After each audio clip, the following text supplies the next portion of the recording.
Cierra tus ojos.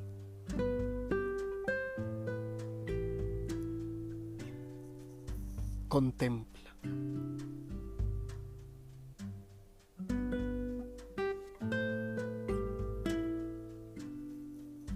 Escucha. Del Evangelio de Lucas. Yendo Jesús camino de Jerusalén, pasaba entre Samaria y Galilea.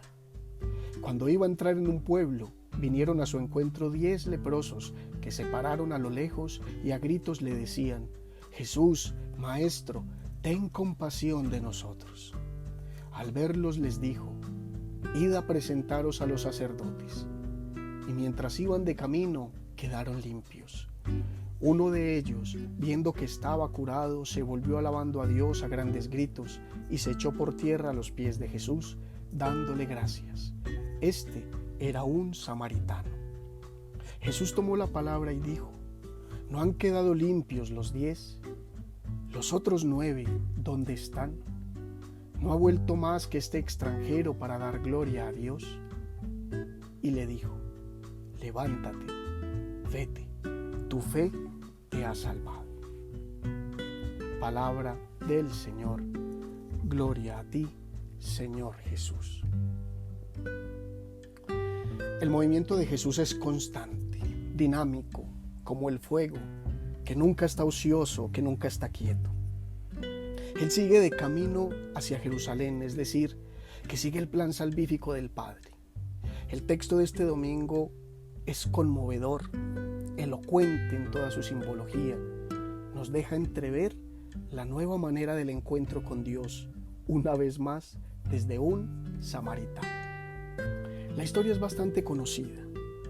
10 enfermos de lepra al borde del camino que perciben en Jesús su única esperanza.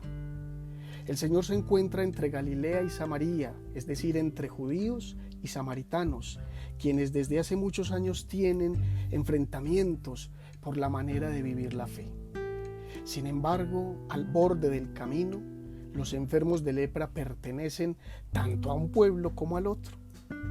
La tragedia de la enfermedad, el dolor y la marginación ha hecho que las diferencias entre ellos no existan, como tampoco existen para Jesús. Le llaman maestro y le piden que se compadezca de ellos.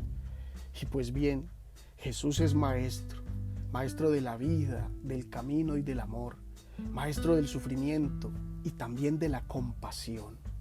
Sabe sufrir y asumir el sufrimiento y el dolor de quien padece. Compadecerse es sufrir con el otro, entrar en comunión con sus dolores, hacerse a su lado. Y Jesús lo hace con los 10 leprosos, como lo ha hecho y lo hará con todos.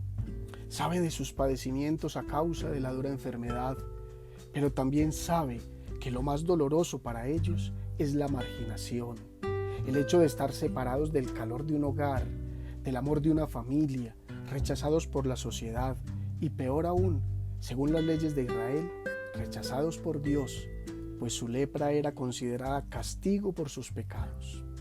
Eran impuros y mientras no sanaran no tenían ningún derecho social, ni familiar, ni religioso. No eran dignos de Dios. Tal vez ellos esperaban algún gesto por parte de Jesús, que extendiera sus manos sobre ellos o que dijera oraciones liberadoras para curarlos. Pero con la sencillez y al mismo tiempo la capacidad de sorprender que lo caracteriza, el Maestro solo les manda presentarse ante los sacerdotes. Seguramente no entendieron de inmediato qué significaba eso, pues según la ley todo aquel enfermo de lepra que se curara debía presentarse ante el sacerdote para que éste avalara su curación y le permitiera reintegrarse a la sociedad, al culto y a la familia. Sin embargo, hicieron ese movimiento de la fe. Prefirieron creer y hacer lo que Jesús les pedía, aún sin comprender, y en el camino descubrieron el fruto por haber creído. Pero la fe es acción de gracias, gratitud por el don recibido de Dios que hace todo posible con su amor. Esto lo comprendió tan solo uno de los 10 curados, precisamente el que era samaritano, el rechazado por el pueblo judío. En su corazón él sintió que lo primero era agradecer de cara al que le había dado tanto bien, y por eso se volvió hacia Jesús y, lleno de alabanza y gratitud, se postró a sus pies para reconocerlo como el Señor. Jesús siente alegría por él, pero siente tristeza por los otros 9, tal vez judíos, que se marcharon felices, pero se olvidaron de volverse a dar gracias. En el samaritano, Lucas quiere mostrar algo de suma importancia. El único extranjero vetado para el culto de Jerusalén reconoce en Jesús la presencia de Dios.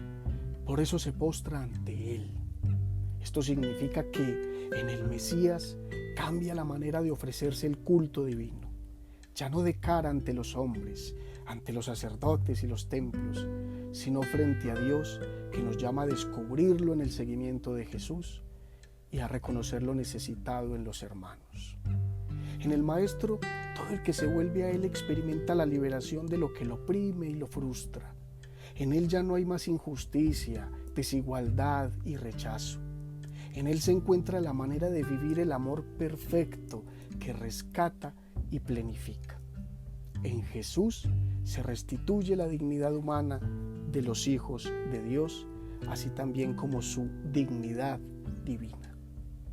Dios nos libera constantemente, se compadece de nuestros dolores, pero muchas veces no nos percatamos de ello. Nos quedamos centrados en nosotros y no hacemos el ejercicio de volvernos hacia Él para elevar nuestra acción de gracias. Que este Evangelio nos permita seguir descubriendo la grandeza del Dios que nos habita y que habita en los demás, que sufre y se alegra con nosotros, que nos ama sin distinciones ni reparos y nos hace dignos de su amor e iguales ante Él. Para terminar, oremos.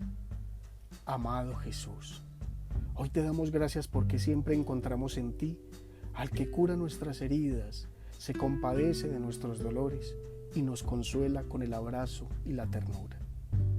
Te pedimos que podamos reconocer siempre el bien que haces en nosotros y, agradecidos contigo, nos volvamos a seguir haciendo en tu nombre el bien a nuestros hermanos. Amén. Feliz semana.